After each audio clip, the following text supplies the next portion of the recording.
Chapter 28. Pinocchio runs the danger of being fried in a pan like a fish. During that wild chase, Pinocchio lived through a terrible moment when he almost gave himself up as lost. This was when Alidoro, that was the mastiff's name, in a frenzy of running came so near that he was on the very point of reaching him. The marionette heard, close behind him, the labored breathing of the beast who was fast on his trail, and now and again even felt his hot breath blow over him. Luckily by this time he was very near the shore, and the sea was in sight, in fact only a few short steps away.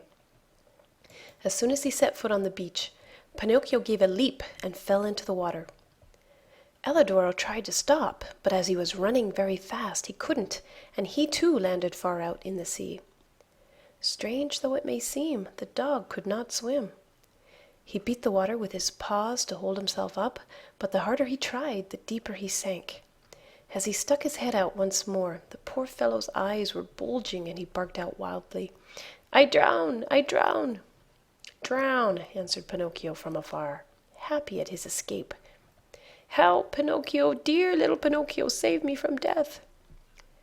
At those cries of suffering, the marionette, who, after all, had a very kind heart, was moved to compassion.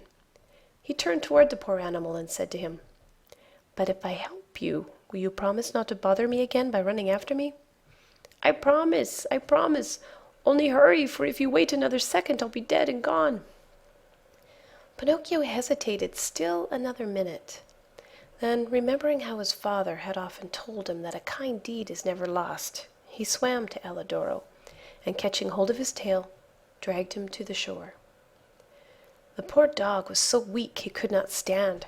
He had swallowed so much salt water that he was swollen like a balloon. However, Pinocchio, not wishing to trust him too much, threw himself once again into the sea. As he swam away, he called out, "Goodbye, Alidoro. Good luck, and remember me to the family." "Goodbye, little Pinocchio," answered the dog. "A thousand thanks for having saved me from death. You did me a good turn, and in this world, what is given is always returned. If the chance comes, I shall be there." Pinocchio went on swimming close to shore. At last he thought he had reached a safe place. Glancing up and down the beach, he saw the opening of a cave out of which rose a spiral of smoke. "In that cave," he said to himself, "there must be a fire. So much the better. I'll dry my clothes and warm myself, and then, well..."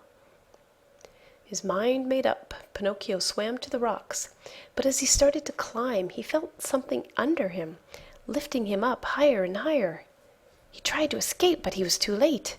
To his great surprise, he found himself in a huge net, amid a crowd of fish of all kinds and sizes, who were fighting and struggling desperately to free themselves. At the same time, he saw a fisherman come out of the cave, a fisherman so ugly that Pinocchio thought he was a sea monster. In place of hair, his head was covered by a thick bush of green grass. Green was the skin of his body, green were his eyes, green was the long, long beard that reached to his feet. He looked like a giant lizard with legs and arms.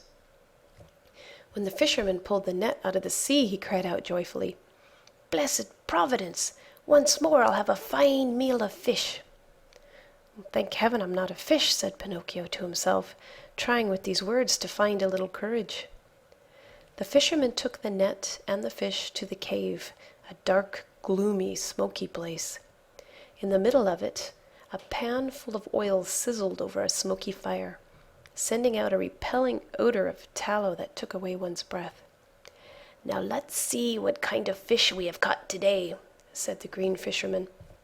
He put a hand as big as a spade into the net and pulled out a handful of mullets. "Fine mullets these," he said, after looking at them and smelling them with pleasure. After that he threw them into a large empty tub. Many times he repeated this performance. As he pulled each fish out of the net, his mouth watered with the thought of the good dinner coming, and he said, "Fine fish these bass. Very tasty these whitefish. Delicious flounders these. What splendid crabs. And these dear little anchovies with their heads still on." As you can well imagine, the bass, the flounders, the whitefish, and even the little anchovies all went together into the tub to keep the mullets company. The last to come out of the net was Pinocchio. As soon as the fisherman pulled him out, his green eyes opened wide with surprise, and he cried out in fear, "What kind of fish is this? I don't remember eating anything like it." He looked at him closely, and after turning him over and over, he said at last, "I understand. He must be a crab." Pinocchio, mortified at being taken for a crab, said resentfully, "What nonsense! A crab indeed! I am no such thing. Beware how you deal with me. I am a marionette, I want you to know." "A marionette?" asked the fisherman. "I must admit that a marionette fish is for me an entirely new kind of fish. So much the better. I'll eat you with greater relish." "Eat me? But can't you understand that I'm not a fish? Can't you hear that I speak and think as you do?" "It's true," answered the fisherman. "But since I see that you are a fish, well able to talk and think as I do, I'll treat you with all due respect. And that is, that as a sign of my particular esteem, I'll leave to you the choice of manner in which you are to be cooked. Do you wish to be fried in a pan, or do you prefer to be cooked with tomato sauce?" "To tell you the truth," answered Pinocchio, "if I must choose, I should much rather go free so I may return home." "Are you fooling? Do you think that I want to lose the opportunity to taste such a rare fish? A marionette fish does not come very often to these seas. Leave it to me. I'll fry you in the pan with the others. I know you'll like it. It's always a comfort to find oneself in good company." The unlucky marionette, hearing this, began to cry and wail and beg. With tears streaming down his cheeks, he said, "How much better it would have been for me to go to school. I did listen to my playmates, and now I am paying for it. Oh, oh, oh." And as he struggled and squirmed like an eel to escape from him, the green fisherman took a stout cord and tied him hand and foot, and threw him into the bottom of the tub with the others. Then he pulled a wooden bowl full of flour out of a cupboard, and started to roll the fish into it, one by one. When they were white with it, he threw them into the pan. The first to dance in the hot oil were the mullets. The bass followed, then the whitefish, the flounders, and the anchovies. Pinocchio's turn came last. Seeing himself so near to death, and such a horrible death, he began to tremble so with fright that he had no voice left with which to beg for his life. The poor boy beseeched only with his eyes, but the green fisherman, not even noticing that it was he, turned him over and over in the flour until he looked like a marionette made of chalk. Then he took him by the head and... End of chapter 28. Chapter 29. Pinocchio returns to the fairy's house, and she promises him that, on the morrow, he will cease to be a marionette and become a boy. A wonderful party of coffee and milk to celebrate the great event. Mindful of what the fisherman had said, Pinocchio knew that all hope of being saved had gone. He closed his eyes and waited for the final moment. Suddenly, a large dog, attracted by the odor of boiling oil, came running into the cave. "Get out!" cried the fisherman threateningly, and still holding on to the marionette, who was all covered with flour. But the poor dog was very hungry, and whining and wagging his tail, he tried to say, "Give me a bite of the fish, and I'll go in peace." "Get out, I say," repeated the fisherman, and he drew back his foot to give the dog a kick. Then the dog, who, being really hungry, would take no refusal, turned in a rage toward the fisherman, and bared his terrible fangs. At that moment, a pitiful little voice was heard saying, "Save me, Alidoro! If you don't, I'll fry!" The dog immediately recognized Pinocchio's voice. Great was his surprise to find that the voice came from the little flour-covered bundle that the fisherman held in his hand. Then what did he do? With one great leap, he grasped that bundle in his mouth, and holding it lightly between his teeth, ran through the door and disappeared like a flash. The fisherman, angry at seeing his meal snatched from under his nose, ran after the dog, but a bad fit of coughing made him stop and turn back. Meanwhile, Alidoro, as soon as he had found the road which led to the village, stopped and dropped Pinocchio softly to the ground. "How much I do thank you," said the marionette. "It's not necessary," answered the dog. "You saved me once, and what is given is always returned. We are in this world to help one another." "But how did you get in that cave?" "I was lying here on the sand, more dead than alive, when an appetizing odor of fried fish came to me. That odor tickled my hunger, and I followed it. Oh, if I had come a moment later!" "Don't speak about it," wailed Pinocchio, still trembling with fright. "Don't say a word. If you had come a moment later, I would be fried, eaten, and digested by this time. Brrr! I shiver at the mere thought of it." Alidoro laughingly held out his paw to the marionette, who shook it heartily, feeling that now he and the dog were good friends. Then they bid each other good-bye, and the dog went home. Pinocchio, left alone, walked toward a little hut near-by, where an old man sat at the door sunning himself, and asked, "Tell me, good man, have you heard anything of a poor boy with a wounded head, whose name was Eugene?" "The boy was brought to this hut, and now—" "Now he's dead?" Pinocchio interrupted sorrowfully. "No, he is now alive, and he has already returned home." "Really? Really?" cried the marionette, jumping around with joy. "Then the wound was not serious?" "But it might have been, even mortal," answered the old man, "for a heavy book was thrown at his head." "And who threw it?" "A schoolmate of his, a certain Pinocchio." "And who is this Pinocchio?" asked the marionette, feigning ignorance. "They say he is a mischief-maker, a tramp, a street urchin. Calumnies, all calumnies." "Do you know this Pinocchio?" "By sight," answered the marionette. "And what do you think of him?" answered the old man. "I think he is a very good boy, fond of study, obedient, kind to his father, and to his whole family." As he was telling all these enormous lies about himself, Pinocchio touched his nose and found it twice as long as it should be. Scared out of his wits, he cried out, "Don't listen to me, good man. All the wonderful things I have said are not true at all. I know Pinocchio well, and he is indeed a very wicked fellow, lazy and disobedient, who, instead of going to school, runs away with his playmates to have a good time." At this speech, his nose returned to its natural size. "Why are you so pale?" asked the old man suddenly. "Let me tell you. Without knowing it, I rubbed myself against a newly painted wall." He lied, ashamed to say that he had been made ready for the frying pan. "What have you done with your coat and your hat and your breeches?" "I met thieves, and they robbed me. Tell me, my good man, have you not, perhaps, a little suit to give me, so that I may go home?" "My boy, as for clothes, I have only a bag in which I keep hops. If you want it, take it. There it is." Pinocchio did not wait for him to repeat his words. He took the bag, which happened to be empty, and after cutting a big hole at the top and two at the sides, he slipped into it as if it were a shirt. Lightly clad as he was, he started out toward the village. Along the way he felt very uneasy. In fact, he was so unhappy that he went along, taking 2 steps forward and 1 back. And as he went, he said to himself, "How shall I ever face my good little fairy? What will she say when she sees me? Will she forgive this last trick of mine? I am sure she won't.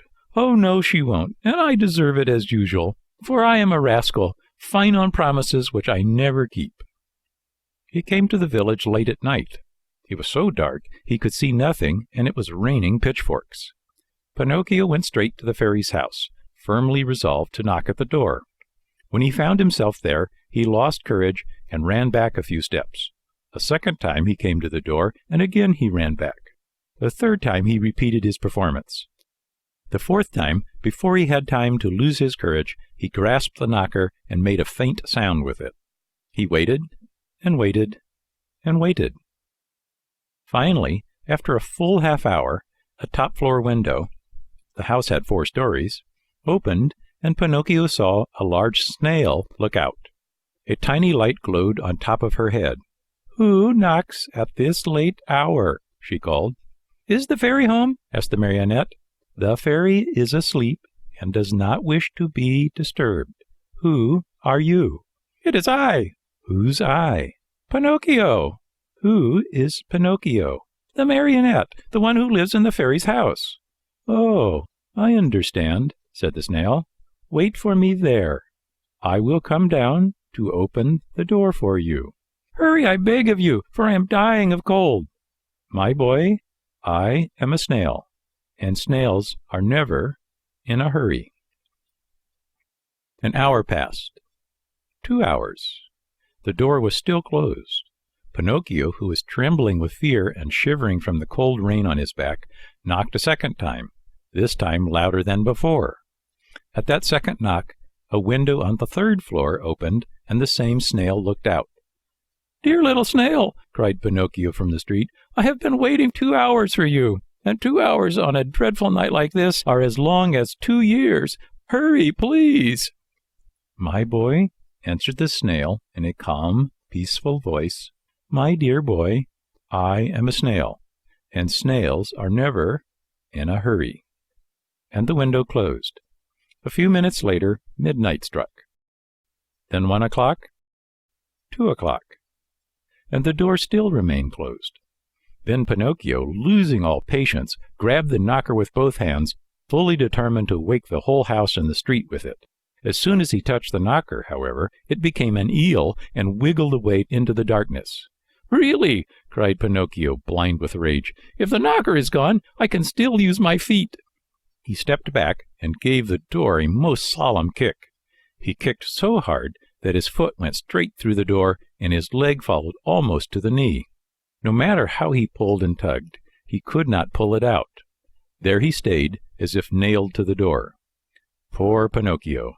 The rest of the night he had to spend with one foot through the door and the other one in the air. As dawn was breaking, the door finally opened. That brave little animal, the snail, had taken exactly 9 hours to go from the 4th floor to the street. How she must have raced!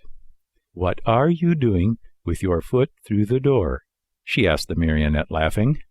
"It was a misfortune. Won't you try, pretty little snail, to free me from this terrible torture?" "My boy, we need a carpenter here, and I have never been one." "Ask the fairy to help me." "The fairy is asleep and does not want to be disturbed." "But what do you want me to do, nailed to the door like this?" "Enjoy yourself, counting the ants which are passing by." "Bring me something to eat, at least, for I am faint with hunger." "Immediately." In fact, after 3½ hours, Pinocchio saw her return with a silver tray on her head. On the tray there were bread, roast chicken, fruit. "Here is the breakfast the fairy sends to you," said the snail. At the sight of all these good things, the marionette felt much better. What was his disgust, however, when on tasting the food he found the bread to be made of chalk, the chicken of cardboard, and the brilliant fruit of colored alabaster. He wanted to cry. He wanted to give himself up to despair. He wanted to throw away the tray and all that was on it. Instead, either from pain or weakness, he fell to the floor in a dead faint. When he regained his senses, he found himself stretched out on a sofa, and the fairy was seated near him. "This time I forgive you," said the fairy to him, "but be careful not to get into mischief again." Pinocchio promised to study and to behave himself, and he kept his word for the remainder of the year. At the end of it, he passed first in all his examinations, and his report was so good that the fairy said to him happily, "Tomorrow your wish will come true." "And what is that?" "Tomorrow you will cease to be a marionette and will become a real boy." Pinocchio was beside himself with joy. All his friends and schoolmates must be invited to celebrate the great event. The fairy promised to prepare 200 cups of coffee and milk and 400 slices of toast buttered on both sides. The day promised to be a very gay and happy one. But, unluckily, in a marionette's life, there's always a but, which is apt to spoil everything. End of chapter 29. Chapter 30, in which Pinocchio, instead of becoming a boy, runs away to the land of toys with his friend Lampwick. Coming out at last from the surprise into which the fairy's words had thrown him, Pinocchio asked for permission to give out the invitations. "Well, indeed, you may invite your friends to tomorrow's party. Only remember to return home before dark, do you understand?" "Oh, I'll be back in 1 hour without fail," answered the Marionette. "Well, take care, Pinocchio. Boys give promises very easily, but they as easily forget them." "But I am not like those others. When I give my word, I keep it." "Well, we shall see. In case you do disobey, you will be the one to suffer, not anyone else." "Why?" "Because boys who do not listen to their elders always come to grief." "Well, I certainly have," said Pinocchio, "but from now on I obey." "Well, we shall see if you were telling the truth." And without adding another word, Pinocchio bade the good fairy good-bye, and, singing and dancing, he left the house. In a little more than an hour, all his friends were invited. Some accepted quickly and gladly. Others had to be coaxed, but when they heard that the toast was to be buttered on both sides, they all ended by accepting the invitation with the words, "Oh, we'll come to please you." Now, it must be known that, among all his friends, Pinocchio had one whom he loved most of all.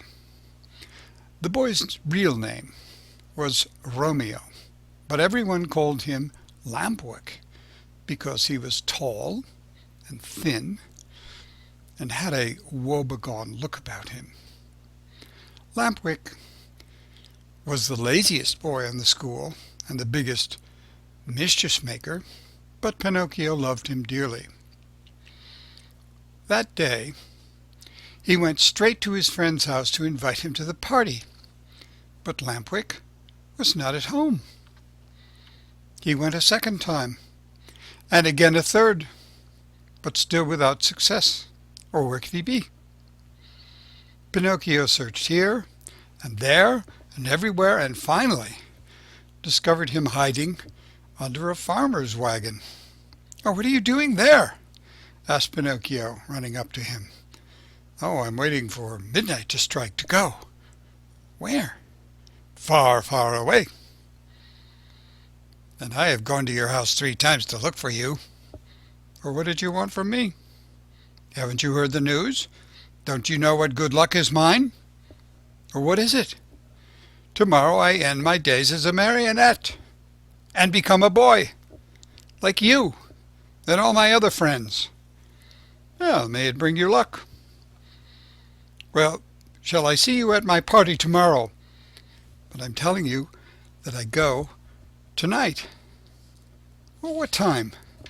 "At midnight." "Where are you going?" "To a real country, the best in the world, a wonderful place." "What's it called?" "It's called the Land of Toys." "Why don't you come too?" "I? Oh, no." "Well, you're making a big mistake, Pinocchio. Believe me, if you don't come, you'll be sorry.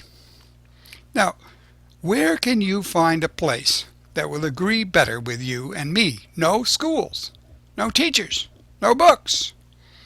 In that blessed place there is no such thing as study.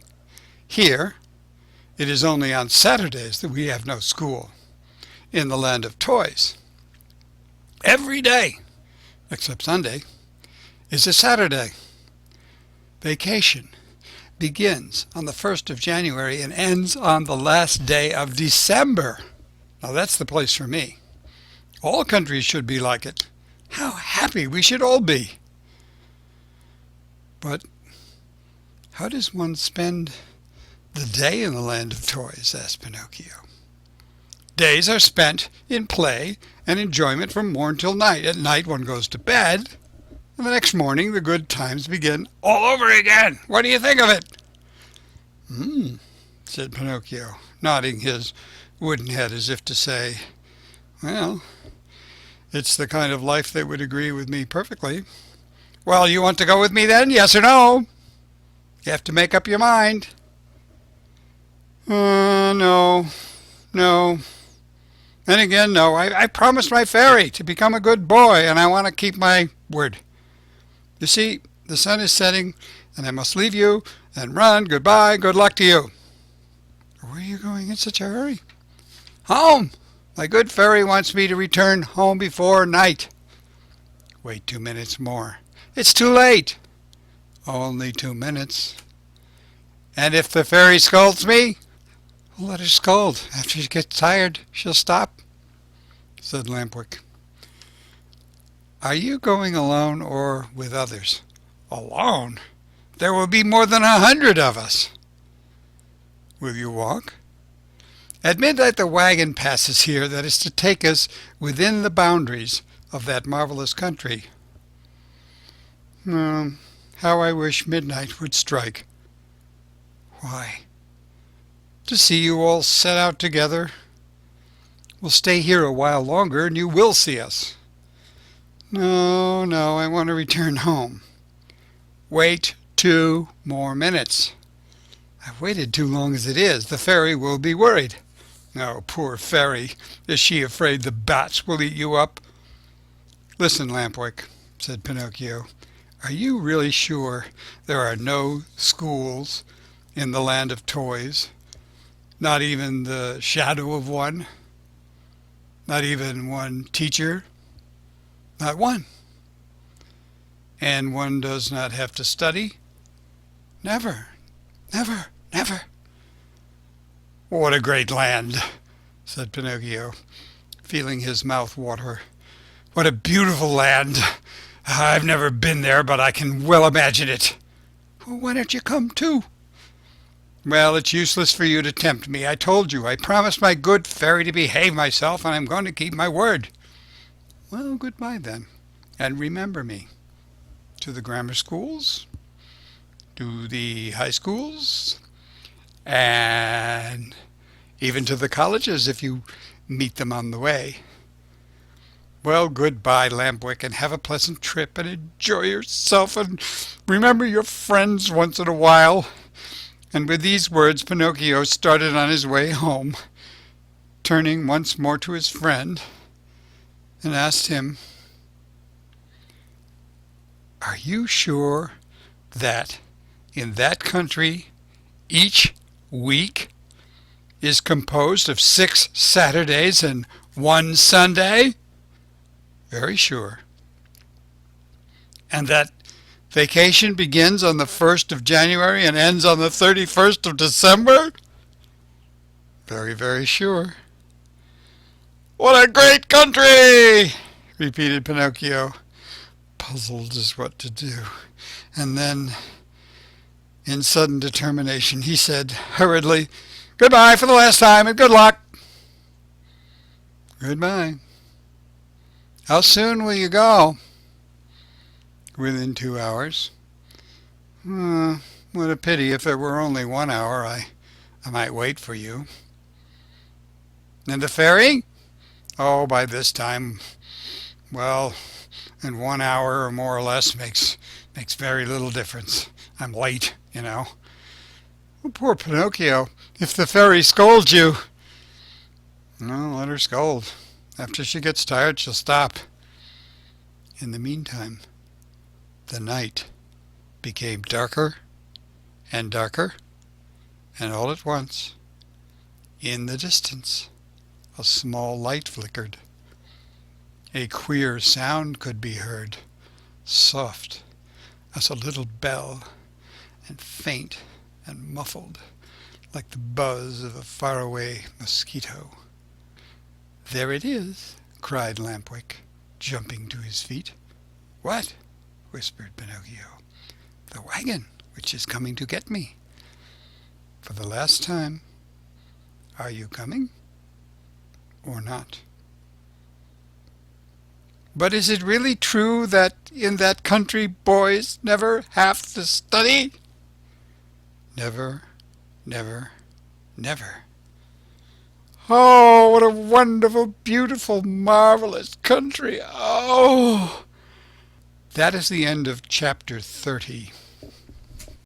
Chapter 31, in which After 5 months of play, Pinocchio wakes up one fine morning and finds a great surprise awaiting him. Finally, the wagon arrived. It made no noise, for its wheels were bound with straw and rags. It was drawn by 12 pair of donkeys, all of the same size, but all of different color. Some were gray, others white, and still others a mixture of brown and black. Here and there were a few with large yellow and blue stripes. The strangest thing of all was that those 24 donkeys, instead of being iron-shod like any other beast of burden, had on their feet laced shoes made of leather, just like the ones boys wear. And the driver of the wagon? Imagine to yourselves a little fat man, much wider than he was tall, round and shiny as a ball of butter, with a face beaming like an apple, a little mouth that always smiled, and a voice small and wheedling like that of a cat begging for food. No sooner did a boy see him than that boy fell in love with him, and nothing satisfied this boy but to be allowed to ride in the man's wagon to that lovely place called the Land of Toys. In fact, the wagon was so closely packed with boys of all ages that it looked like a box of sardines. They were uncomfortable. They were piled one on top of the other. They could hardly breathe, yet not one word of complaint was heard. The thought that in a few hours they would reach a country where there were no schools, no books, no teachers, made these boys so happy that they felt neither hunger, nor thirst, nor sleep, nor discomfort. No sooner had the wagon stopped than the little fat man turned to Lampwick. With bows and smiles, he asked in a wheedling tone, "Tell me, my fine boy, do you also want to come to my wonderful country?" "Well, indeed I do." "But I warn you, my little dear, there's no more room in the wagon. It's full." "Never mind," answered Lampwick. "If there's no room inside, I can sit on top of the coach." And with one leap he perched himself there. "What about you, my love?" asked the little man, turning politely to Pinocchio. "What are you going to do? Will you come with us, or will you stay here?" "Oh, I stay here," answered Pinocchio. "I want to return home, but I prefer to study and to succeed in life." "May that bring you luck." "Pinocchio," Lampwick called out, "listen to me. Come with us. We'll always be happy." "Oh, no, no, no. Come with us and we'll always be happy," cried 4 other voices from the wagon.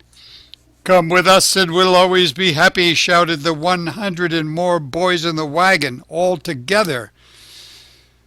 "And if I go with you, what will my good fairy say?" asked Pinocchio, who was beginning to waver and weaken in his good resolutions. "Oh, don't worry so much. Only think that we are going to a land where we shall be allowed to make all the racket we like from morning till night." Pinocchio did not answer, but sighed deeply once, twice, a third time. Finally he said, "Make room for me. I want to go too." "The seats are all filled," answered the little man. "But to show you how much I think of you, take my place as coachman." "Well, and you?" "I'll walk."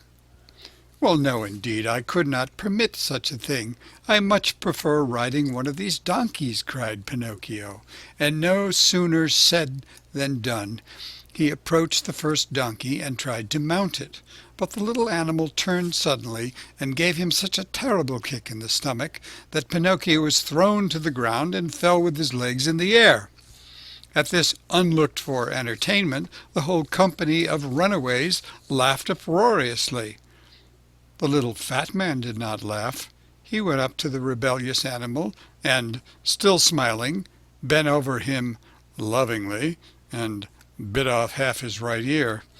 In the meantime, Pinocchio lifted himself up from the ground and with one leap landed on the donkey's back.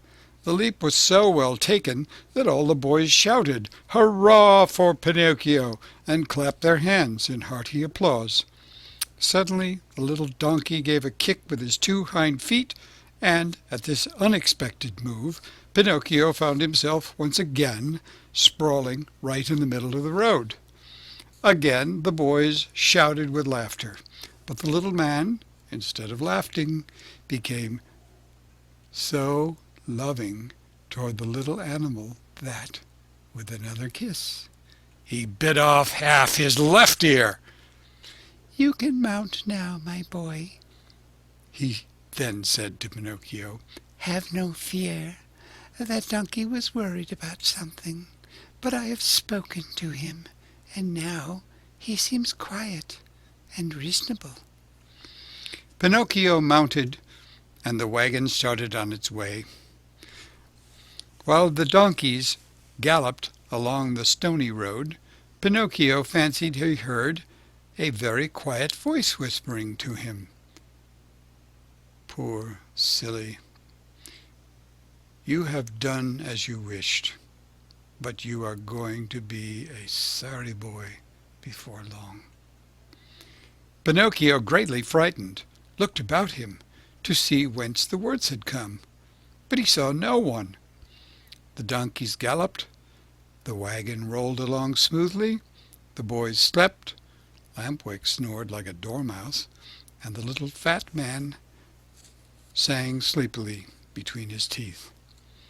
After a mile or so, Pinocchio again heard the same faint voice whispering, "Remember, little simpleton, boys who stop studying and turn their backs upon books and schools and teachers in order to give all their time to nonsense and pleasure, sooner or later come to grief.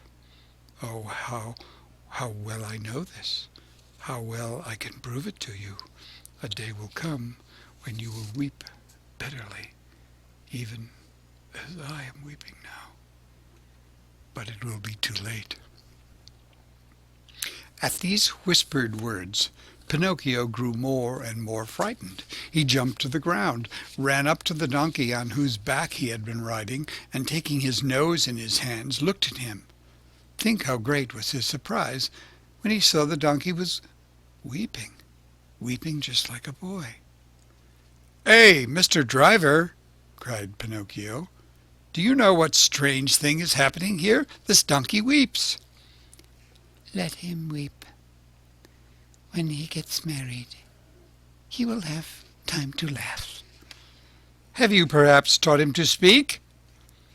"No. He learned to mumble a few words when he lived for 3 years with a band of trained dogs." "Poor beast!" "Come, come," said the little man. "Do not lose time over a donkey that can weep.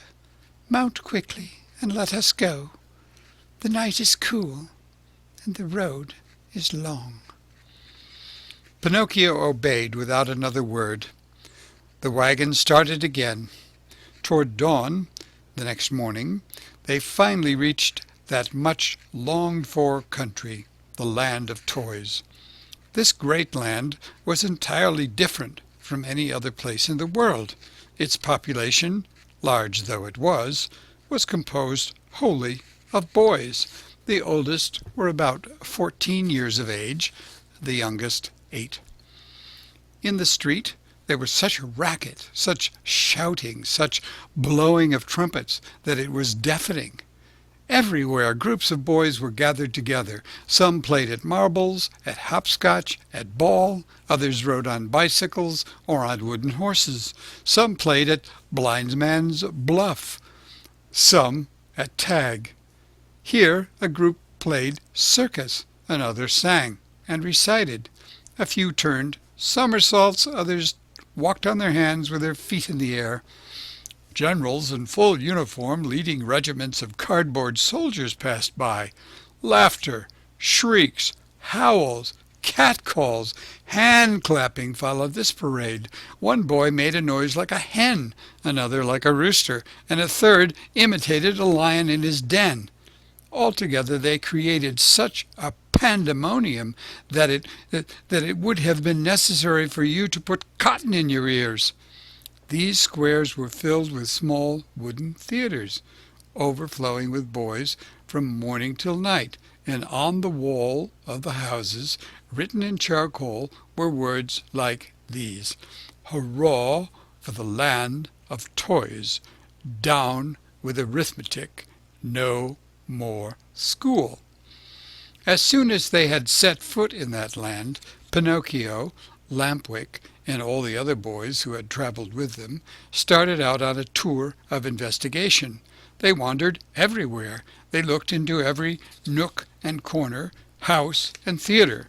They became everybody's friend. Who could be happier than they? What with entertainments and parties, the hours, the days, the weeks passed like lightning. "Oh, what a beautiful place this is," said Pinocchio each time that, by chance, he met his friend Lampwick. "Was I right or wrong?" answered Lampwick. "And to think that you did not want to come! To think that even yesterday that idea came into your head to return home to see your fairy and to let her start you studying again. If today you are free from pencils and books and schools, you owe it to me, to my advice, to my care. Do you admit it? Only true friends counts, after all." "It's true, Lampwick, it's true. If today I am really a happy boy, it is all because of you. And to think that the teacher, when speaking of you, used to say, 'Do not go with that Lampwick. He is a bad companion, and some day he will lead you astray.'"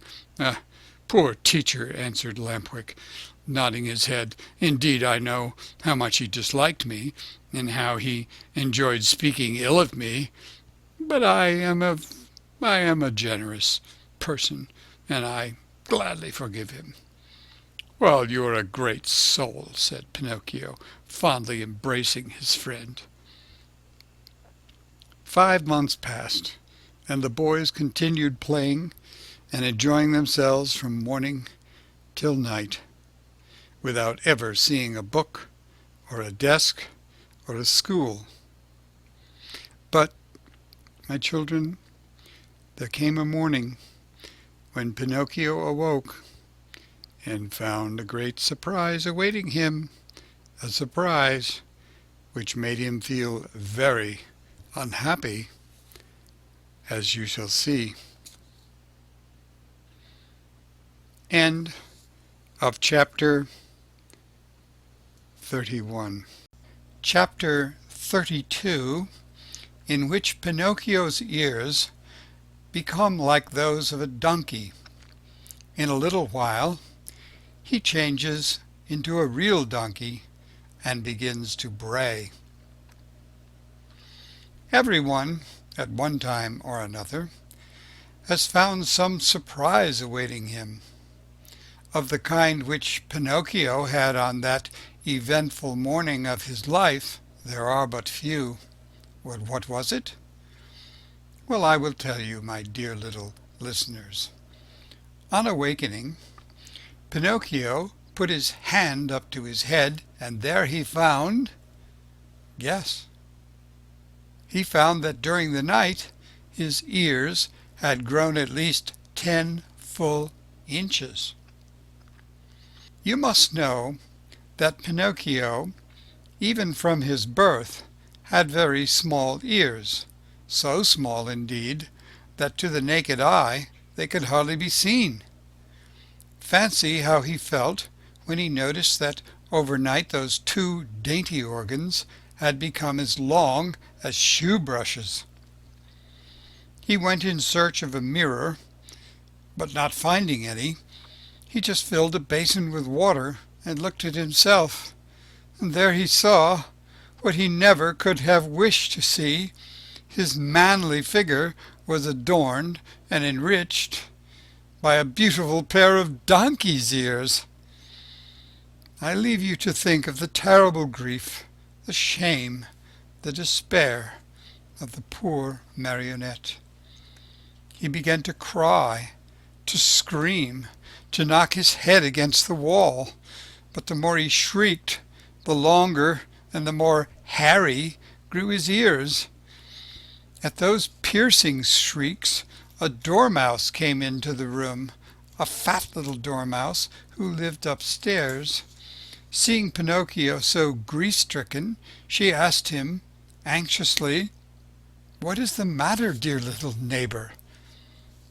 "I am sick, my little dormouse, very, very sick, and from an illness which frightens me. Do you understand how to feel the pulse?" "A little." "Feel mine, then, and tell me if I have a fever."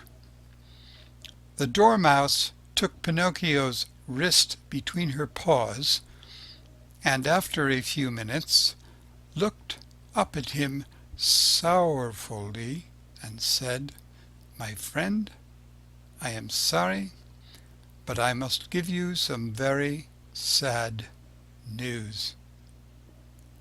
"What is it?" "You have a very bad fever." "But what fever is it?" "The donkey fever." "Well, I don't know anything about that fever," answered Pinocchio, beginning to understand even too well what was happening to him. "Well, then I'll tell you all about it," said the Dormouse. "Know then that within 2 or 3 hours you will no longer be a marionette nor a boy." "Well, what shall I be?" "Within 2 or 3 hours you will become like a real donkey, just like the ones that pull the fruit carts to market." "What have I done? What have I done?" cried Pinocchio, grasping his long ears in his hands and pulling and tugging at them angrily, just as if they belonged to another. "My dear boy," answered the Dormouse, to cheer him up a bit, "why worry now? What is done cannot be undone, you know. Fate has decreed that all lazy boys who come to hate books and schools and teachers, spend all their days with toys and games, must sooner or later turn into donkeys." "But is it really so?" asked Pinocchio, sobbing bitterly.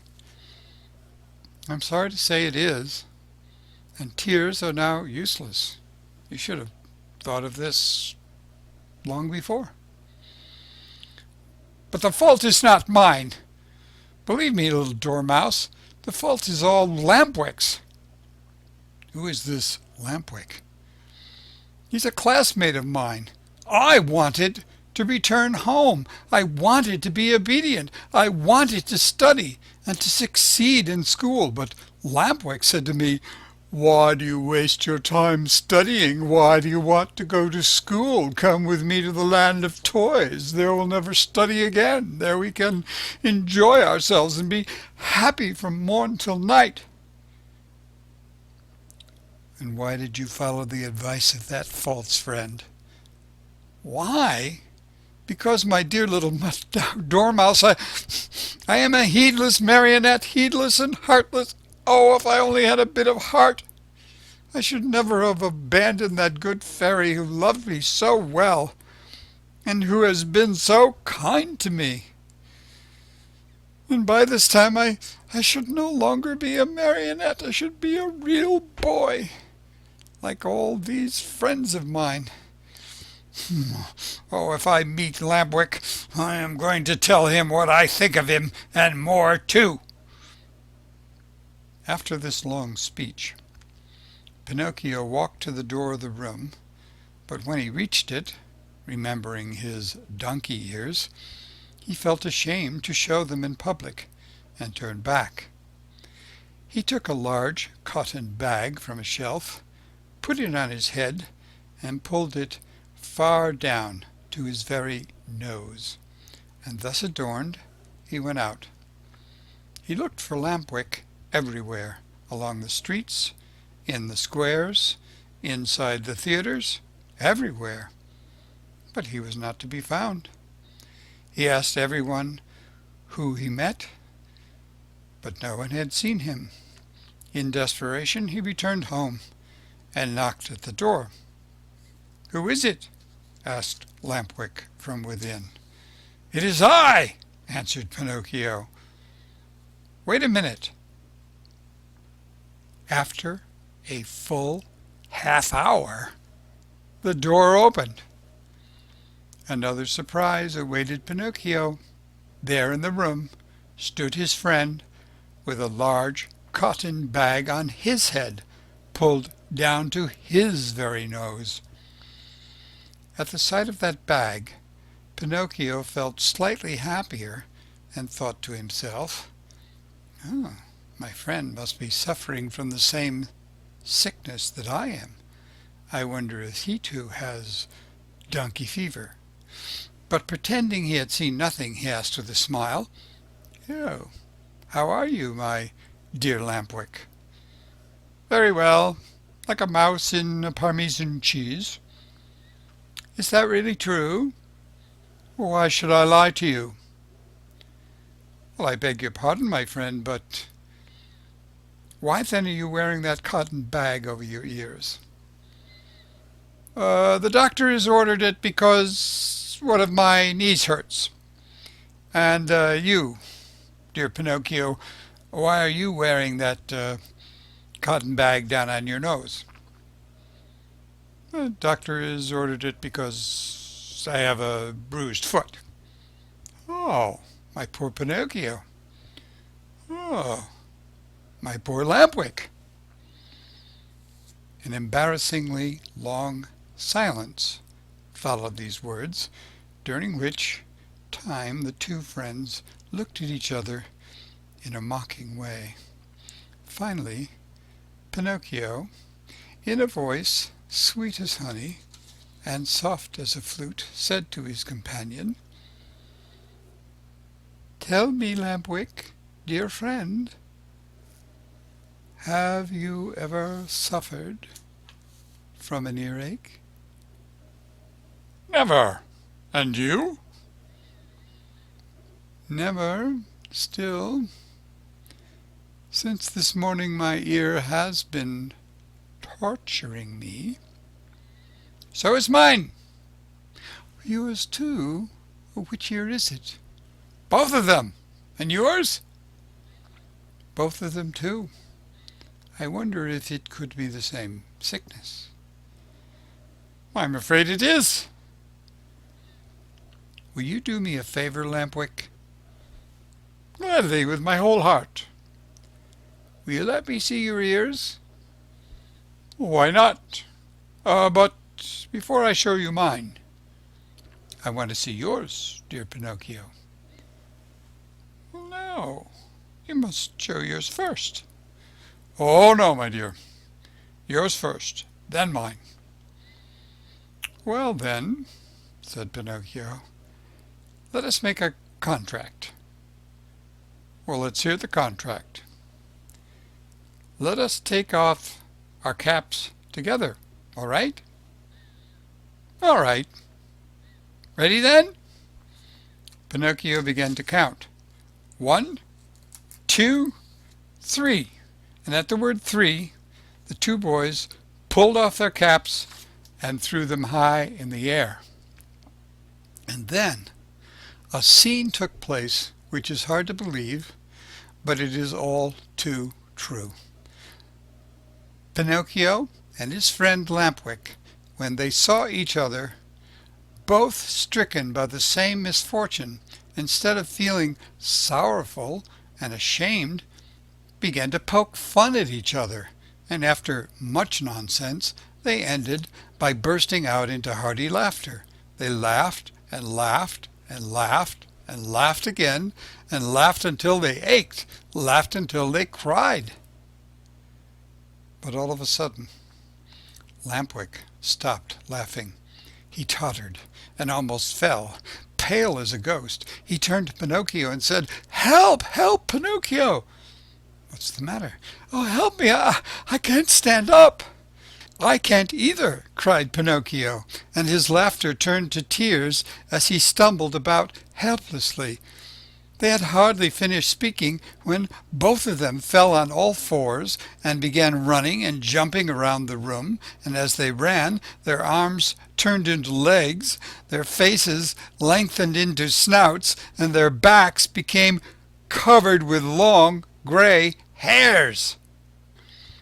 This was humiliation enough, but the most horrible moment was the one in which the two poor creatures felt their tails appear. Overcome with shame and grief, they tried to cry and bemoan their fate. But what is done can't be undone. Instead of moans and cries, they burst forth into loud donkey brays, which sounded very much like ee-aw, ee-aw, ee-aw. And at that moment a loud knocking was heard at the door, and a voice called to them, "Open, I am the little man, the driver of the wagon which brought you here. Open, I say, or beware." End of chapter 32. Chapter 33. Pinocchio, having become a donkey, is bought by the owner of a circus, who wants to teach him to do tricks. The donkey becomes lame and is sold to a man who wants to use his skin for a drumhead. Very sad and downcast were the two poor little fellows as they stood and looked at each other. Outside the room the little man grew more and more impatient, and finally gave the door such a violent kick that it flew open. With his usual sweet smile on his lips, he looked at Pinocchio and Lampwick, and said to them, "Fine work, boys! You have brayed well, so well that I recognized your voices immediately, and here I am." On hearing this, the two donkeys bowed their heads in shame, dropped their ears, and put their tails between their legs. At first the little man petted and caressed them, and smoothed down their hairy coats. Then he took out a currycomb and worked over them till they shone like glass. Satisfied with the looks of the two little animals, he bridled them and took them to a marketplace far away from the land of toys, in the hope of selling them at a good price. In fact, he did not have to wait very long for an offer. Lampwick was bought by a farmer whose donkey had died the day before. Pinocchio went to the owner of a circus, who wanted to teach him to do tricks for his audiences. And now do you understand what the little man's profession was? This horrid little being, whose face shone with kindness, went about the world looking for boys. Lazy boys, boys who hated books, boys who wanted to run away from home, boys who were tired of school, all these were his joy and his fortune.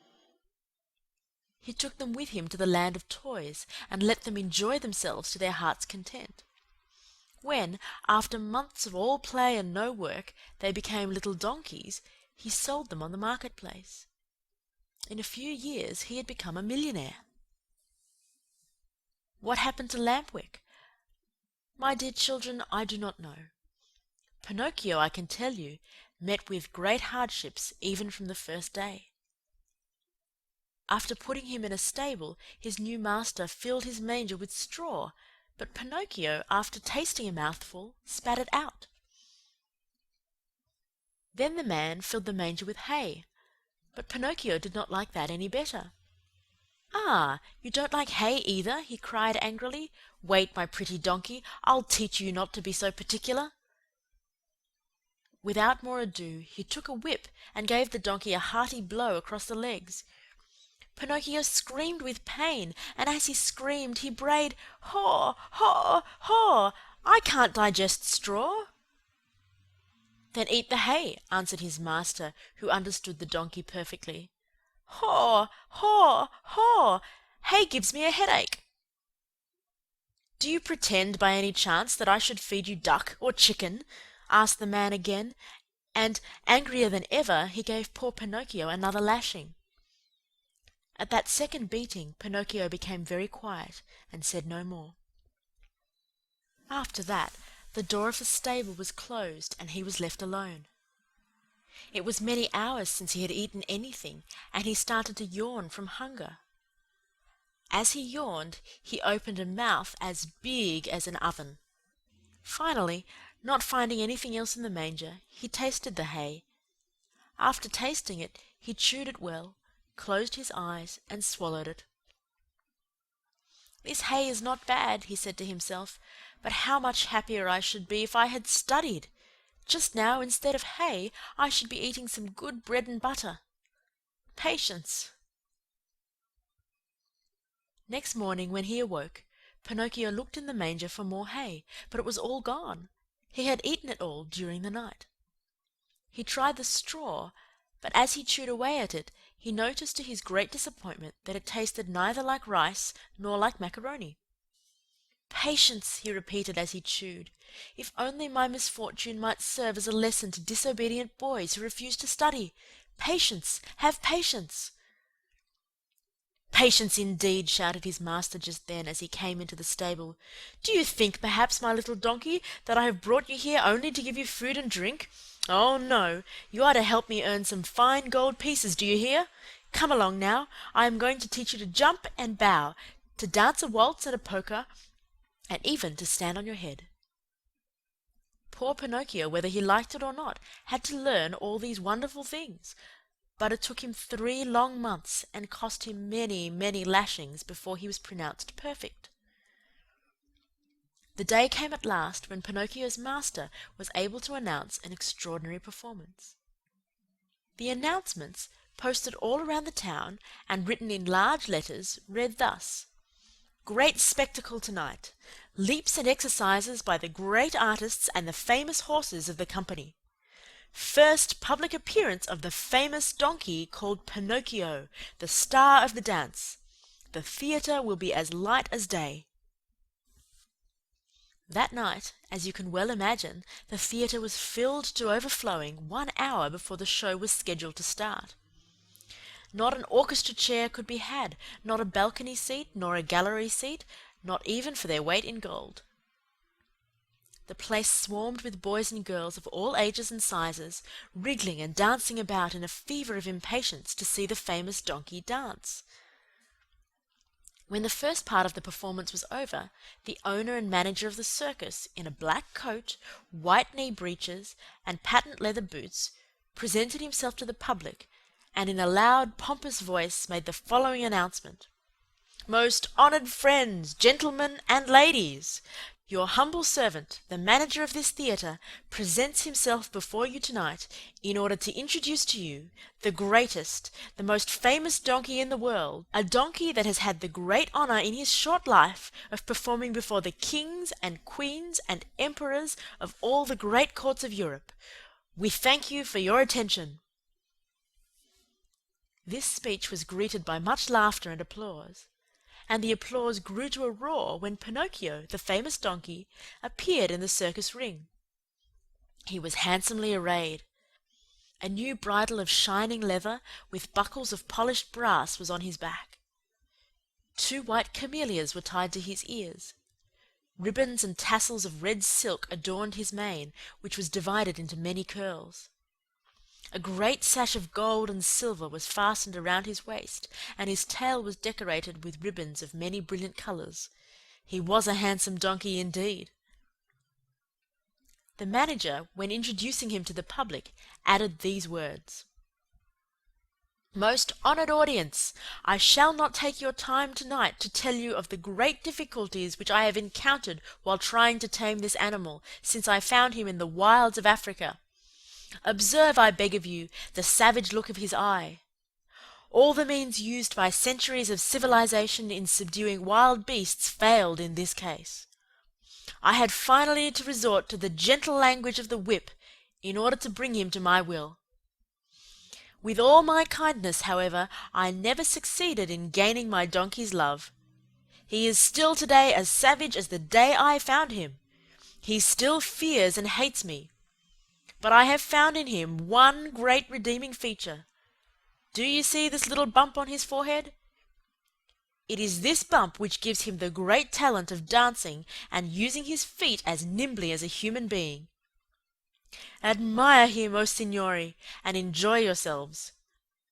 I let you now be the judges of my success as a teacher of animals. Before I leave you, I wish to state that there will be another performance tomorrow night. If the weather threatens rain, the great spectacle will take place at 11 o'clock in the morning." The manager bowed and then turned to Pinocchio and said, "Ready, Pinocchio? Before starting your performance, salute your audience." Pinocchio obediently bent his 2 knees to the ground and remained kneeling until the manager, with the crack of the whip, cried sharply, "Walk!" The donkey lifted himself on his 4 feet and walked around the ring. A few minutes passed, and again the voice of the manager called, "Quick step!" and Pinocchio obediently changed his step. "Gallop!" and Pinocchio galloped. "Full speed!" and Pinocchio ran as fast as he could. As he ran, the master raised his arm, and a pistol shot rang in the air. At the shot, the little donkey fell to the ground as if he were really dead. A shower of applause greeted the donkey as he arose to his feet. Cries and shouts and hand-clappings were heard on all sides. At all that noise, Pinocchio lifted his head and raised his eyes. There, in front of him, in a box, sat a beautiful woman. Around her neck she wore a long gold chain, from which hung a large medallion. On the medallion was painted the picture of a marionette. "That picture is of me! That beautiful lady is my fairy," said Pinocchio to himself, recognizing her. He felt so happy that he tried his best to cry out, "Oh, my fairy! My own fairy!" But instead of words, a loud braying was heard in the theatre. So loud and so long that all the spectators, men, women, and children, but especially the children, burst out laughing. Then, in order to teach the donkey that it was not good manners to bray before the public, the manager hit him on the nose with the handle of the whip. The poor little donkey stuck out a long tongue and licked his nose for a long time in an effort to take away the pain. And what was his grief when, on looking up toward the boxes, he saw that the fairy had disappeared. He felt himself fainting, his eyes filled with tears, and he wept bitterly. No one knew it, however, least of all the manager, who, cracking his whip, cried out, "Bravo, Pinocchio! Now show us how gracefully you can jump through the rings." Pinocchio tried 2 or 3 times, but each time he came near the ring, he found it more to his taste to go under it. The 4th time, at a look from his master, he leaped through it, but as he did so, his hind legs caught in the ring, and he fell to the floor in a heap. When he got up, he was lame and could hardly limp as far as the stable. "Pinocchio! We want Pinocchio! We want the little donkey!" cried the boys from the orchestra, saddened by the accident. No one saw Pinocchio again that evening. The next morning, the veterinary, that is, the animal doctor, declared that he would be lame for the rest of his life. "What do I want with a lame donkey?" said the manager to the stable boy. "Take him to the market and sell him." When they reached the square, a buyer was soon found. "How much do you ask for that little lame donkey?" he asked. $4. "I'll give you 4 cents. Don't think I'm buying him for work. I want only his skin. It looks very tough, and I can use it to make myself a drumhead. I belong to a musical band in my village, and I need a drum." I leave it to you, my dear children, to picture to yourself the great pleasure with which Pinocchio heard he was to become a drumhead. As soon as the buyer had paid the 4 cents, the donkey changed hands. His new owner took him to a high cliff overlooking the sea, put a stone around his neck, tied a rope to one of his hind feet, gave him a push, and threw him into the water. Pinocchio sank immediately, and his new master sat on the cliff waiting for him to drown, so as to skin him and make himself a drumhead. End of chapter 33.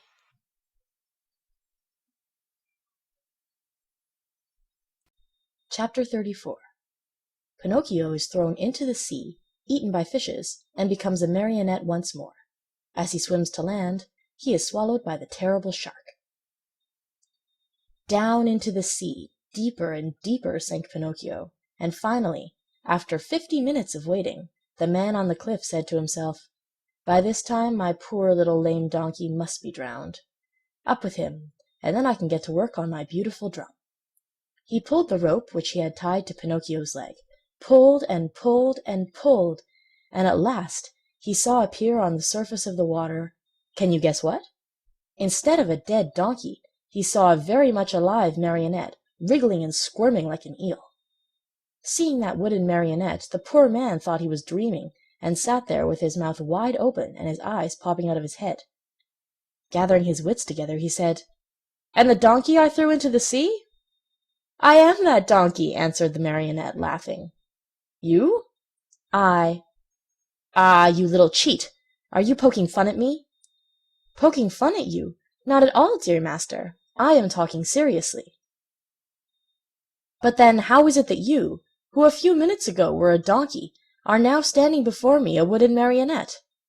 "It may be the effect of salt water. The sea is fond of playing these tricks." "Be careful, marionette, be careful. Don't laugh at me. Woe be to you if I lose my patience." "Well then, my master, do you want to know my whole story? Untie my leg, and I can tell it to you better." The old fellow, curious to know the true story of the marionette's life, immediately untied the rope which held his foot. Pinocchio, feeling free as a bird of the air, began his tale. "Know, then, that once upon a time I was a wooden marionette, just as I am today. One day I was about to become a boy, a real boy, but on account of my laziness and my hatred of books, and because I listened to bad companions, I ran away from home. One beautiful morning I awoke to find myself changed into a donkey. Long ears, gray coat, even a tail. What a shameful day for me! I hope you will never experience one like it, dear master. I was taken to the fair and sold to a circus owner, who tried to make me dance and jump through the rings. One night, during a performance, I had a bad fall and became lame. Not knowing what to do with a lame donkey, the circus owner sent me to the marketplace, and you bought me." "Indeed I did, and I paid 4 cents for you. Now who will return my money to me?" "But why did you buy me?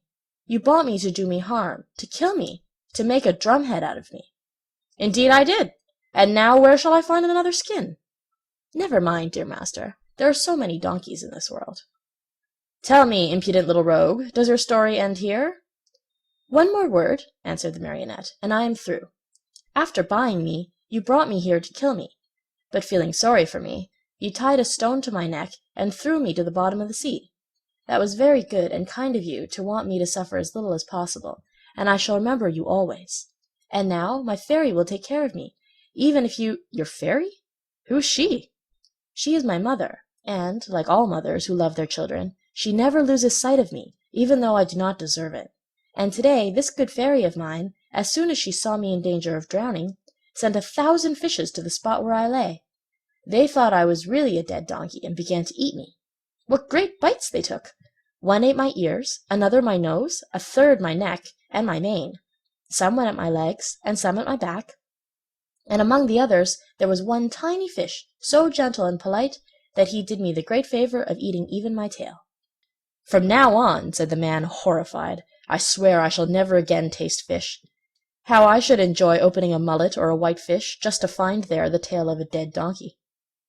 "I think as you do," answered the Marionette, laughing. "Still, you must know that when the fish finished eating my donkey coat, which covered me from head to foot, they naturally came to the bones, or rather, in my case, to the wood, for as you know, I am made of very hard wood. After the first few bites, those greedy fish found out that the wood was not good for their teeth, and, afraid of indigestion, they turned and ran here and there without saying good-bye, or even as much as thank you to me. Here, dear master, you have my story. You know now why you found a marionette, and not a dead donkey when you pulled me out of the water."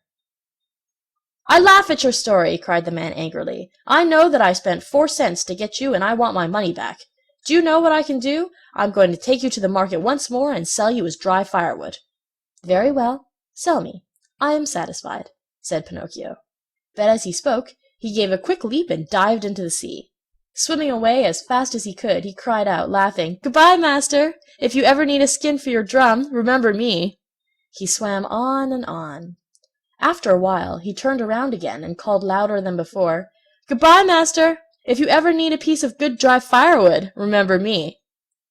In a few seconds he had gone so far he could hardly be seen. All that could be seen of him was a very small black dot moving swiftly on the blue surface of the water, a little black dot which now and then lifted a leg or an arm in the air. One would have thought that Pinocchio had turned into a porpoise, playing in the sun. After swimming for a long time, Pinocchio saw a large rock in the middle of the sea, a rock as white as marble. High on the rock stood a little goat, bleating and calling and beckoning to the Marionette to come to her. There was something very strange about that little goat. Her coat was not white, or black, or brown, as that of any other goat, but azure, a deep, brilliant color that reminded one of the hair of the lovely maiden. Pinocchio's heart beat fast, and then faster and faster. He redoubled his efforts and swam as hard as he could toward the white rock. He was almost halfway over, when suddenly a horrible sea monster stuck its head out of the water, an enormous head with a huge mouth wide open, showing 3 rows of gleaming teeth, the mere sight of which would have filled you with fear. Do you know what it was? That sea monster was no other than the enormous shark, which has often been mentioned in this story, and which, on account of its cruelty, has been nicknamed the Attila of the Sea by both fish and fishermen. Poor Pinocchio! The sight of that monster frightened him almost to death. He tried to swim away from him, to change his path, to escape, but that immense mouth kept coming nearer and nearer. "Hasten, Pinocchio, I beg you!" bleated the little goat on the high rock, and Pinocchio swam desperately with his arms, his body, his legs, his feet. "Quick, Pinocchio, the monster is coming nearer!" Pinocchio swam faster and faster, and harder and harder. "Faster, Pinocchio, the monster will get you! There he is! There he is! Quick, quick, or you are lost!" Pinocchio went through the water like a shot, swifter and swifter. He came close to the rock. The goat leaned over and gave him one of her hoofs to help him out of the water. Alas, it was too late. The monster overtook him, and the Marionette found himself in between the rows of gleaming white teeth. Only for a moment, however, for the shark took a deep breath, and as he breathed he drank in the Marionette as easily as he would have sucked an egg.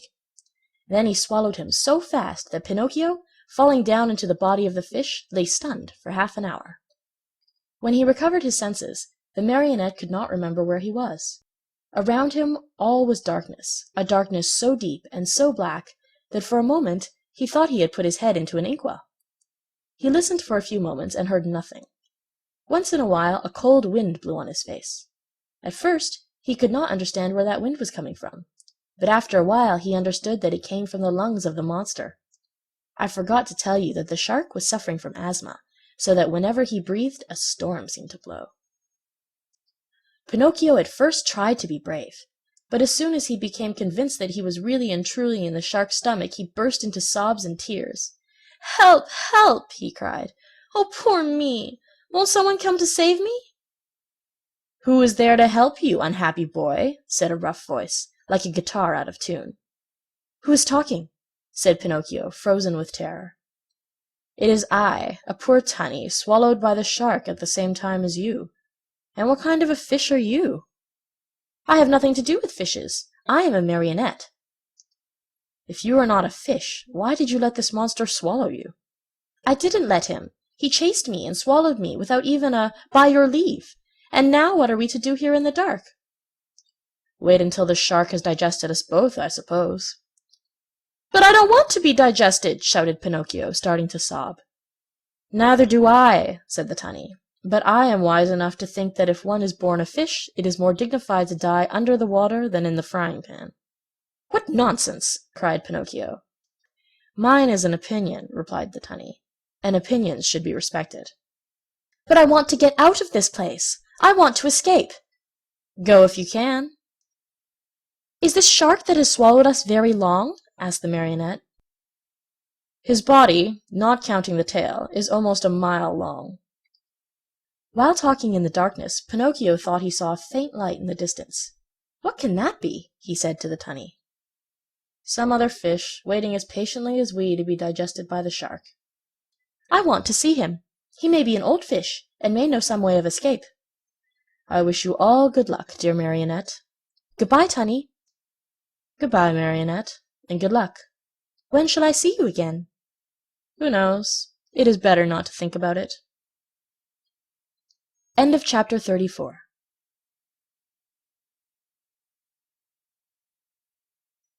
Chapter 35. In the shark's body, Pinocchio finds whom? Read this chapter, my children, and you will know.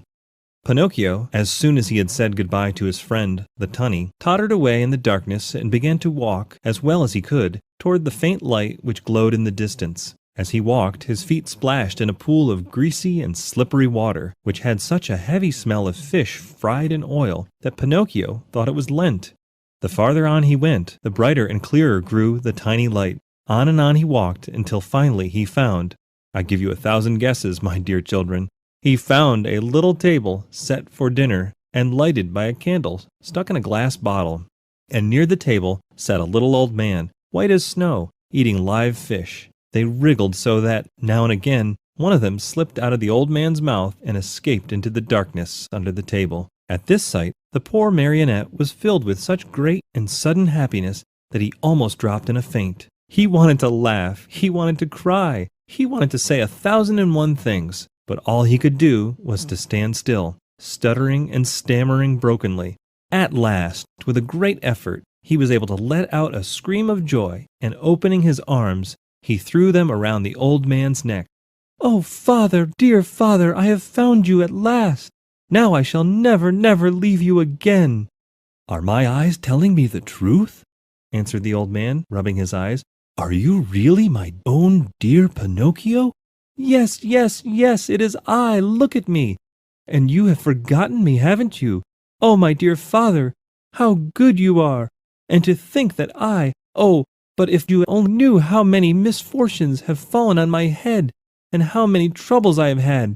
Just think that on the day you sold your old coat to buy me my ABC book so that I could go to school, I ran away to the Marionette Theater and the proprietor caught me and wanted to burn me to cook his roast lamb. He was the one who gave me the 5 gold pieces for you, but I met the fox and the cat, who took me to the Inn of the Red Lobster. There they ate like wolves, and I left the inn alone, and I met the assassins in the wood. I ran, and they ran after me, always after me, till they hanged me on the branch of a giant oak tree. Then the fairy of the azure hair sent the coach to rescue me, and the doctors, looking after me, said, 'If he's not dead, then he's surely alive.' And then I told a lie, and my nose began to grow, and it grew, till I couldn't get it through the door of the room. And then I went to the fox and the cat in the fields of wonder to bury the gold pieces. The parrot laughed at me, and instead of 2,000 gold pieces, I found 1. When the judge heard that I had been robbed, he sent me to jail to make the thieves happy. And when I came away, I saw a fine bunch of grapes hanging on a vine. The trap caught me, and the farmer put a collar on me and made me a watchdog. He found out I was innocent when I caught the weasels, and he let me go. The serpent with the tail that smoked started to laugh, and in vain his chest broke. And so I went back to the fairy's house. She was dead, and the pigeon, seeing me crying, said to me, "I've seen your father building a boat to look for you in America." And I said to him, "Oh, if I only had wings, And he said to me, "Do you want to go to your father?" And I said, "Perhaps, but how?" And he said, "Get on my back and I'll take you there." We flew all night long, and the next morning the fishermen were looking toward the sea crying, "There's a poor little man drowning." And I knew it was you, because my heart told me so, and I waved to you from the shore. "I knew you also," put in Geppetto. "I wanted to go to you, but how could I? The sea was rough, and the whitecaps overturned the boat, when a terrible shark came up out of the sea, and as soon as he saw me in the water, swam quickly toward me, put out his tongue, and swallowed me as easily as if I had been a chocolate peppermint. And how long have you been shut away in here?" "From that day to this, 2 long, weary years. 2 years, my Pinocchio, which have been like 2 centuries. "And how have you lived? Where did you find the candle and the matches with which to light it? Where did you get them?" "You must know that in a storm which swamped my boat, a large ship also suffered the same fate. The sailors were all saved, but the ship went right to the bottom of the sea, and the same terrible shark that swallowed me swallowed most of it." "What? Swallowed a ship?" asked Pinocchio in astonishment. "At one gulp. The only thing he spat out was the mainmast, for it stuck into his teeth. To my own good luck, that ship was loaded with meat, preserved food, crackers, breads, bottles of wine, raisins, cheese, coffee, sugar, wax candles, and boxes of matches. With all of these blessings, I have been able to live happily on for 2 whole years. But now I am at the very last crumbs. Today there is nothing left in the cupboard, and this candle you see here is the last one I have." "And then?" "And then, my dear, we'll find ourselves in darkness." "Then, my dear father," said Pinocchio, "there's no time to lose. We must try to escape." "Escape? How?" "We can run out of the shark's mouth and dive into the sea." "You speak well, but I cannot swim, my dear Pinocchio." "Why should that matter? You can climb on my shoulders, and I, who am a fine swimmer, will carry you safely to the shore." "Dreams, my boy," answered Geppetto, shaking his head and smiling sadly. "Do you think it is possible for a marionette a yard high to have the strength to carry me on his shoulders and swim? Try it and see. And in any case, if it is written that we must die, we shall at least die together." Not adding another word, Pinocchio took the candle in his hand, and going ahead to light the way, he said to his father, "Follow me and have no fear."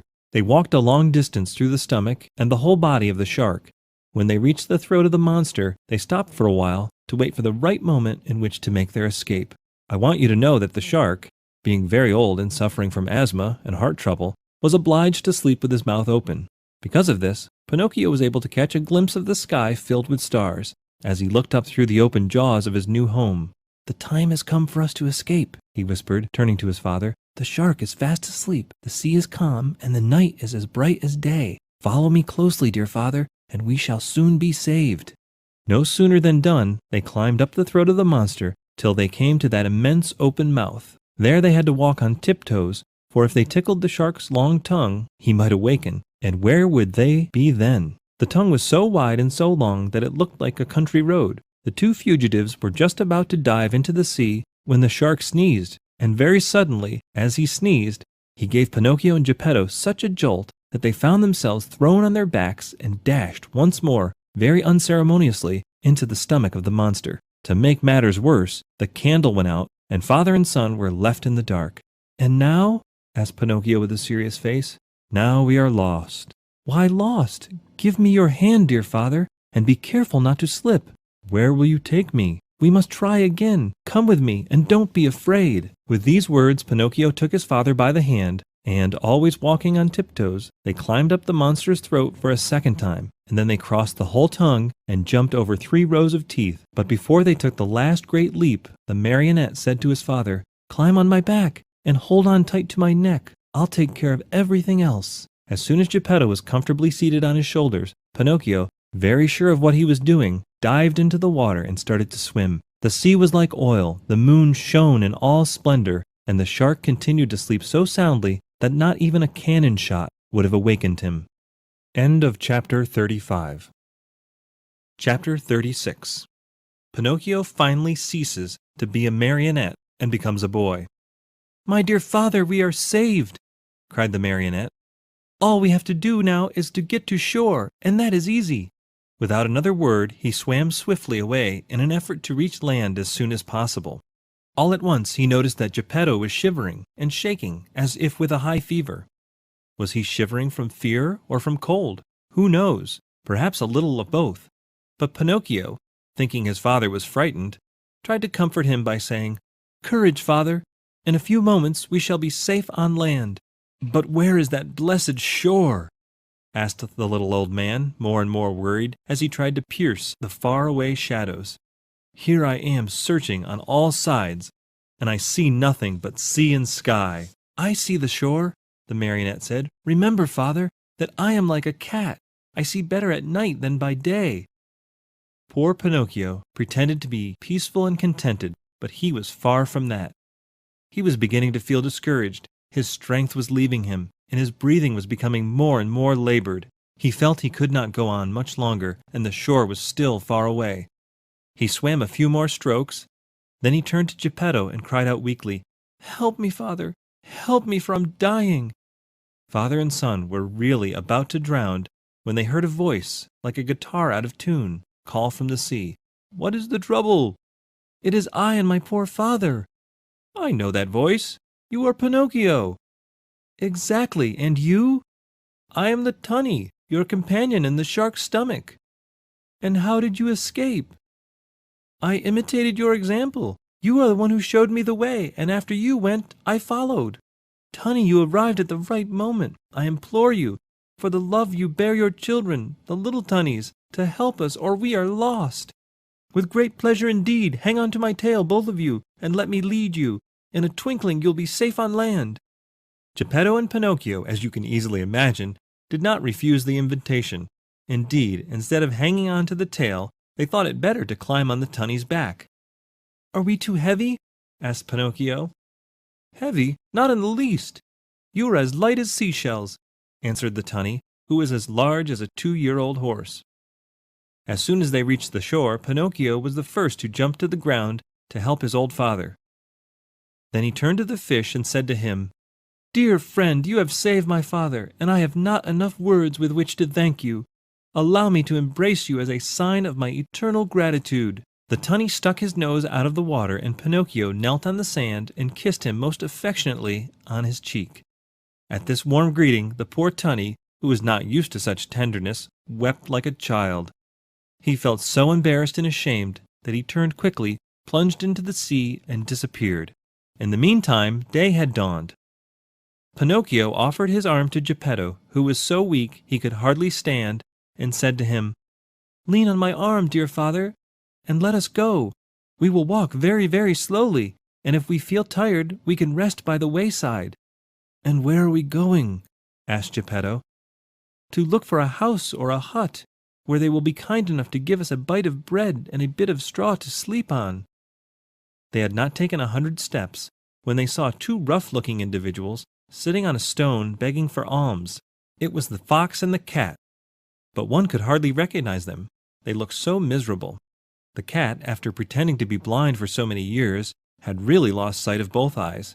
The fox, old, thin, and almost hairless, had even lost his tail. That sly thief had fallen into deepest poverty, and one day he had been forced to sell his beautiful tail for a bite to eat. "Oh, Pinocchio," he cried in a tearful voice, "give us some alms, we beg of you. We are old, tired, and sick." "Sick," repeated the cat. "Addio, false friends," answered the marionette. "You cheated me once, but you will never catch me again. Believe us, today we are truly poor and starving."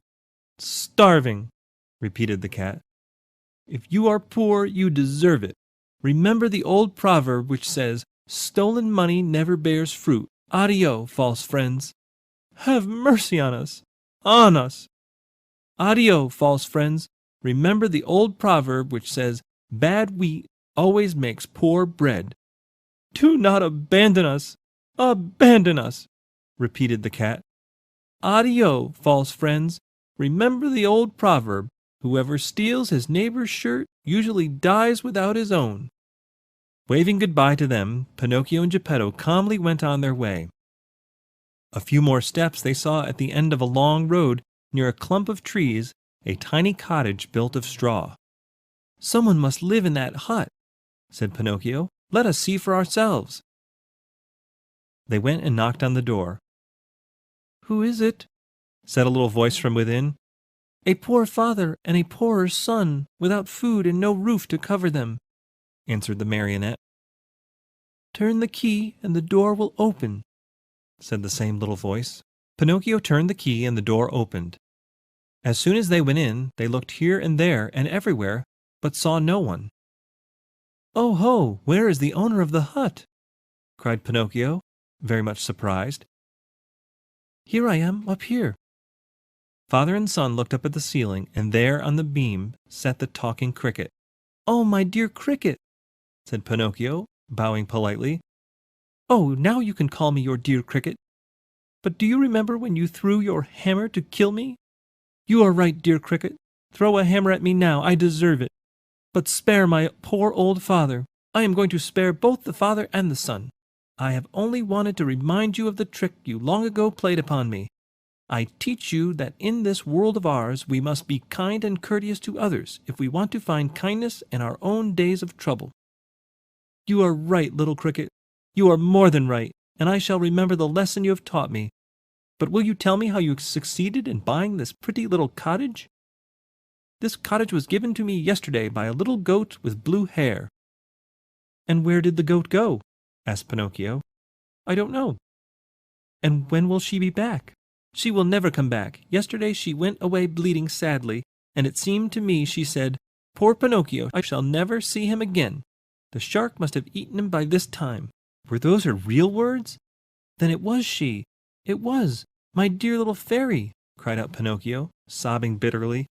After he had cried a long time, he wiped his eyes, and then he made a bed of straw for old Geppetto. He laid him on it, and said to the talking cricket, "Tell me, little cricket, where shall I find a glass of milk for my poor father? 3 fields away from here lives Farmer John. He has some cows. Go there, and he will give you what you want." Pinocchio ran all the way to Farmer John's house. The farmer said to him, "How much milk do you want?" "I want a full glass." "A full glass costs a penny. First give me the penny." "I have no penny," answered Pinocchio, sad and ashamed. "Very bad, my marionette," answered the farmer. "Very bad. If you have no penny, I have no milk." "Too bad," said Pinocchio, and started to go. "Wait a moment," said Farmer John. "Perhaps we can come to terms. Do you know how to draw water from a well?" "I can try." "Then go to that well you see yonder and draw 100 bucketfuls of water." "Very well." "After you have finished, I shall give you a glass of warm, sweet milk." "I am satisfied." Farmer John took the marionette to the well and showed him how to draw the water. Pinocchio set to work as well as he knew how, but long before he had pulled up the 100 buckets, he was tired out and dripping with perspiration. He had never worked so hard in his life. "Until today," the farmer said, "my donkey has drawn the water for me. But now that poor animal is dying." "Will you take me to see him?" said Pinocchio. "Gladly." As soon as Pinocchio went into the stable, he spied a little donkey lying on a bed of straw in the corner of the stable. He was worn out from hunger and too much work. After looking at him a long time, he said to himself, "I know that donkey. I've seen him before." And bending low over him, he asked, "Who are you?" At this question, the donkey opened weary, dying eyes and answered in the same tongue, "I am Lampwick." Then he closed his eyes and died. "Oh, my poor Lampwick," said Pinocchio in a faint voice, as he wiped his eyes with some straw he had picked up from the ground. "Do you feel sorry for a little donkey that has cost you nothing?" said the farmer. "What should I do? I, who have paid my good money for him." "But you see, he was my friend." "Your friend?" "A classmate of mine." "What?" shouted Farmer John, bursting out laughing. "What? You had donkeys in your school? How you must have studied!" The marionette, ashamed and hurt by those words, did not answer, but taking his glass of milk, returned to his father. From that day on, for more than 5 months, Pinocchio got up every morning, just as dawn was breaking, and went to the farm to draw water.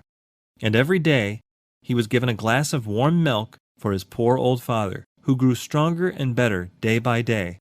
But he was not satisfied with this. He learned to make baskets of reeds and sold them. With the money he received, he and his father were able to keep from starving. Among other things, he built a rolling chair, strong and comfortable, to take his old father out for an airing on bright sunny days. In the evening, the marionette studied by lamplight. With some of the money he had earned, he bought himself a second-hand volume that had a few pages missing, and with that he learned to read in a very short time. As far as writing was concerned, he used a long stick, at one end of which he had whittled a long, fine point. Ink he had none, so he used the juice of blackberries or cherries. Little by little his diligence was rewarded. He succeeded, not only in his studies, but also in his work. And a day came when he put enough money together to keep his old father comfortable and happy. Besides this, he was able to save the great amount of 50 pennies. With it he wanted to buy himself a new suit. One day he said to his father, "I am going to the marketplace to buy myself a coat, a cap, and a pair of shoes. When I come back, I'll be so dressed up, you will think I am a rich man." He ran out of the house and up the road to the village, laughing and singing. Suddenly, he heard his name called, and looking around to see whence the voice came from, he noticed a large snail crawling out of some bushes. "Don't you recognize me?" said the snail. "Yes and no. Do you remember the snail that lived with the fairy with azure hair? Do you not remember how she opened the door for you one night and gave you something to eat?" "I remember everything," cried Pinocchio. "Answer me quickly, pretty snail. Where have you left my fairy? What is she doing? Has she forgiven me? Does she remember me? Does she still love me? Is she very far away from me? May I see her?" At all these questions, tumbling out one after another, the snail answered, calm as ever, "My dear Pinocchio, the fairy is lying ill in a hospital." "In a hospital?" "Yes, indeed. She has been stricken with trouble and illness, and she hasn't a penny left with which to buy a bite of bread." "Really? Oh, how sorry I am! My poor dear little fairy! If I had 1,000,000, I should run to her with it. But I have only 50 pennies. Here they are. I was just going to buy some clothes. Here, take them, little snail, and give them to my good fairy." "What about the new clothes?" "What does that matter? I shall like to sell these rags I have on to help her more. Go and hurry. Come back here within a couple of days, and I hope to have more money for you. Until today I have worked for my father. Now I shall have to work for my mother also. Goodbye, and I hope to see you soon." The snail, much against her usual habit, began to run like a lizard under a summer sun. When Pinocchio returned home, his father asked him, "And where is the new suit?" "I couldn't find one to fit me. I shall have to look again some other day." That night, Pinocchio, instead of going to bed at 10 o'clock, waited until midnight, and instead of making 8 baskets, he made 16. After that, he went to bed and fell asleep. As he slept, he dreamed of his fairy, beautiful, smiling, and happy, who kissed him and said to him, "Bravo, Pinocchio! In reward for your kind heart, I forgive you for all of your old mischief. Boys who love and take good care of their parents, when they are old and sick, deserve praise, even though they may not be held up as models of obedience and good behavior. Keep on doing well, and you will be happy." At that very moment, Pinocchio awoke and opened wide his eyes. What was his surprise and his joy when, on looking himself over, he saw that he was no longer a marionette, but that he had become a real live boy. He looked all about him, and instead of the usual walls of straw, he found himself in a beautifully furnished little room, the prettiest he had ever seen. In a twinkling, he jumped down from his bed to look at the chair standing near. There he found a new suit, a new hat, and a pair of shoes. As soon as he was dressed, he put his hands in his pockets and pulled out a little leather purse on which were written the following words: "The fairy with azure hair returns 50 pennies for her dear Pinocchio, with many thanks for his kind heart." The marionette opened the purse to find the money, and behold, there were 50 gold coins. Pinocchio ran to the mirror. He hardly recognized himself. The bright face of a tall boy looked at him with wide-awake blue eyes, dark brown hair, and happy, smiling lips. Surrounded by so much splendor, the marionette hardly knew what he was doing. He rubbed his eyes 2 or 3 times, wondering if he were still asleep or awake, and decided he must be awake. "And where is father?" he cried suddenly. He ran into the next room, and there stood Geppetto, grown years younger overnight, spick and span in his new clothes and gay as a lark in the morning. He was once more Mastro Geppetto, the woodcarver, hard at work on a lovely picture frame, decorating it with flowers and leaves and heads of animals. "Father, father, what has happened? Tell me if you can," cried Pinocchio as he ran and jumped on his father's neck. "This sudden change in our house is all your doing, my dear Pinocchio," answered Geppetto. "What have I to do with it? Just this: when bad boys become good and kind, they have the power of making their homes gay and new with happiness. I wonder where the old Pinocchio of wood has hidden himself."